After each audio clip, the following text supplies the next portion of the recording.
gruesome, but Venom Pool is even more ruthless than when the two are separate. Okay, I just thought I remembered somebody saying last week that her fantasy was to live in a chocolate house. Well, that's impractical. Spider Gwen. Gwen Stacy, the doomed character who we can't get over. For those who don't know, in the main Marvel continuity, she was Peter Parker's first love, and the woman whose death haunts him the most. Don't be too sad, kids, there exists another Gwen Stacy, a Gwen from Earth 65, which saw her get bitten by the radioactive spider instead of Peter. On that Earth, Gwen becomes Spider-Woman, or, as we know her best, Spider Gwen. I'm in trouble. This variation of Gwen debuted in the Spider-Verse crossover event, and she was instantaneously and massively popular. She now has her own ongoing series, which sees her stuck on Earth 616 after hers was destroyed in the events of Secret Wars. We don't know much about her own version of the Venom Symbiote. All we can say for sure is that artist Robbi Rodriguez is retiring from comics, and the Gwenom arc will be his swan song. He told Newsarama, "In the tradition of Spider Gwen, we just made another book out of a pun we came up with in a bar." Well, great ideas come from odd places, right? All we know is we can't wait to read it.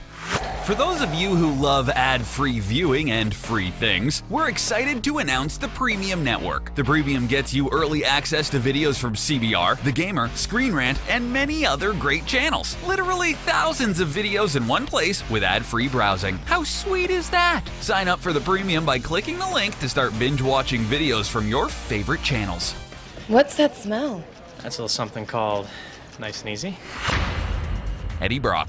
Enter Eddie Brock. You remember him, right? He was an aspiring journalist. That is, until Brock was humiliated when Spider-Man got the scoop on a story Eddie had staked his career on. So sad. But can his life really get any worse than being humiliated by Peter? Well, after he was abandoned by his wife and father, Brock focused all his energy on attaining physical perfection, all while nursing his hatred for Spider-Man. Sounds like a very healthy way to cope, right? Eventually driven to attempt suicide, Eddie Brock found himself at the same church where Peter Parker had rid himself of the symbiote.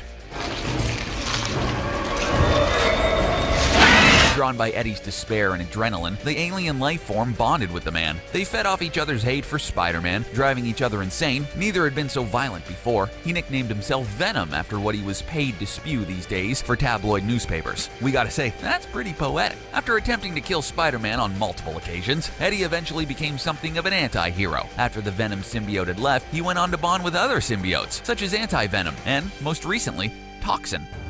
I'm gonna die surrounded by the biggest idiots in the galaxy.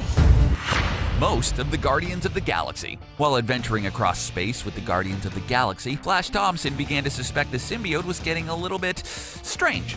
Well, stranger. Flash was losing control and threatening his teammates. While he rested, the Guardians considered jettisoning the symbiote into the blackness of space. What do you still have it for? Unfortunately, a panicked symbiote then attached itself to Groot. Rocket Raccoon managed to separate them, only to become a host himself. Finally, Drax intervened and was subsequently taken over by the now completely mad alien. Using Drax, the symbiote defeated the remaining Guardians and took the ship to its home planet. The Guardians learned that the symbiote species, called the Clintar, were actually a peaceful one and only became violent when they were bonded with unstable individuals. Once on the planet, the symbiote was purged of its insanity and returned to Flash more powerful than ever. Together, they joined the agents of the cosmos, doing good deeds across the universe. Wow, who could have thought that this crazy symbiote could be an agent for good? I don't want to fight you, Flash. I wouldn't want to fight me neither. Flash Thompson. This next one is a true testament to the Venom symbiote's powers. After the vicious Mac Gargan's arrest, the US government was in possession of the Venom symbiote. Finally, it was in trusty hands, right? Right? Well, despite being locked and secure, they needed a trustworthy person to bond it to. Enter Flash Thompson. Yeah, we know what you're thinking. Isn't that the guy who was a total jerk to our friendly neighborhood Spidey as a teen?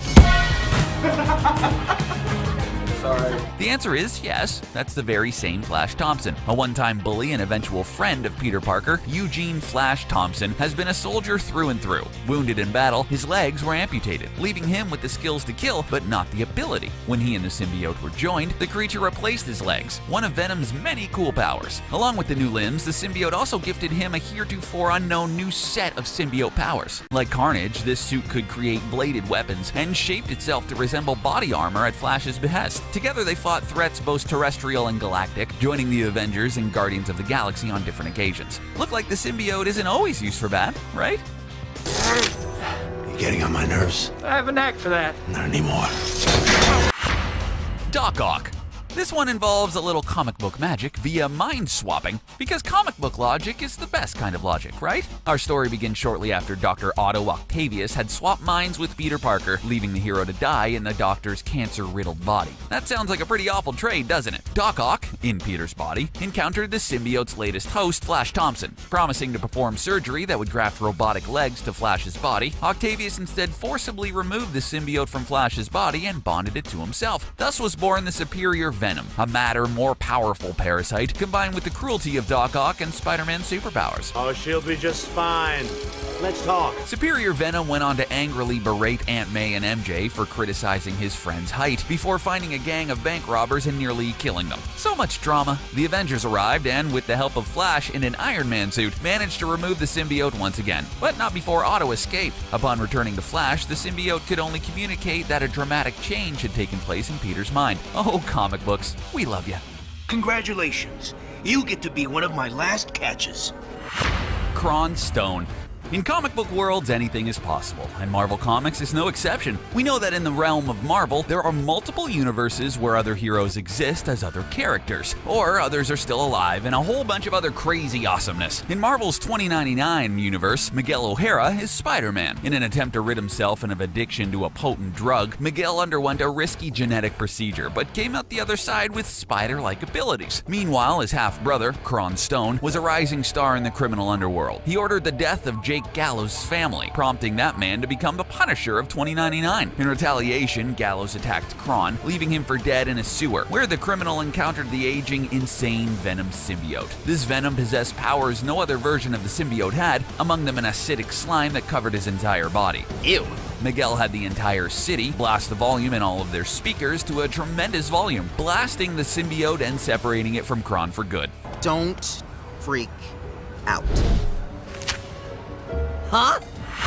Conrad Marcus. In yet another universe known as the Ultimate Marvel Universe, the symbiote story remains the same until Eddie Brock Jr.'s defeat. Conrad Marcus, a scientist working for Roxxon, obtained a sample of the Venom symbiote and attempted to track down who he believed to be the new Spider-Man. Well, that never goes well, does it? Especially considering the symbiote hates Spider-Man. Despite his target, Jefferson Davis, insisting he wasn't the wall crawler, Marcus persisted, grievously injuring Davis before help would arrive in the form of Miles Morales, the actual new Spider-Man. Whoa!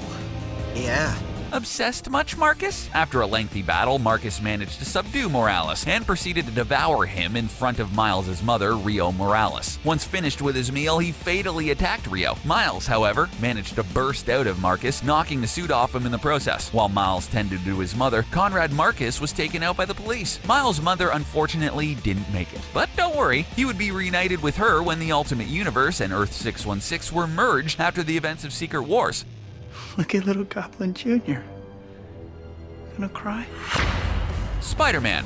Let's take a moment to go back to the beginning for a second. The rumors are true, said the cover of Amazing Spider-Man number 252, as Spidey swung from rooftop to rooftop, rescued civilians underarm, all while wearing a brand new black and white costume. It was the first major costume change Spidey had ever received, all inspired by a fan's suggestion. Most comic readers, however, were not too happy with the new look and requested Marvel change it back. So in the ongoing Secret Wars event, which covered the costume's origin, it was revealed that the suit was really an alien life form, trying to bond permanently with Peter. This isn't over. You will be ours. Using a device of Mr. Fantastic, the creature was blasted off of Spider-Man. Does this mean the fans actually were behind the creation of Venom? Fans can be fickle, however. An opinion on the new suit turned positive. Well, it was a pretty cool suit. The web crawler would go on to wear a black suit for 4 years, whether as an alien goo or inert fabric. The sentient living slime, known as the symbiote, would become part of the Marvel Universe and would seek a new host once Peter has exorcised himself of it. Anyone who had lunch, get ready to lose it. Miss Marvel.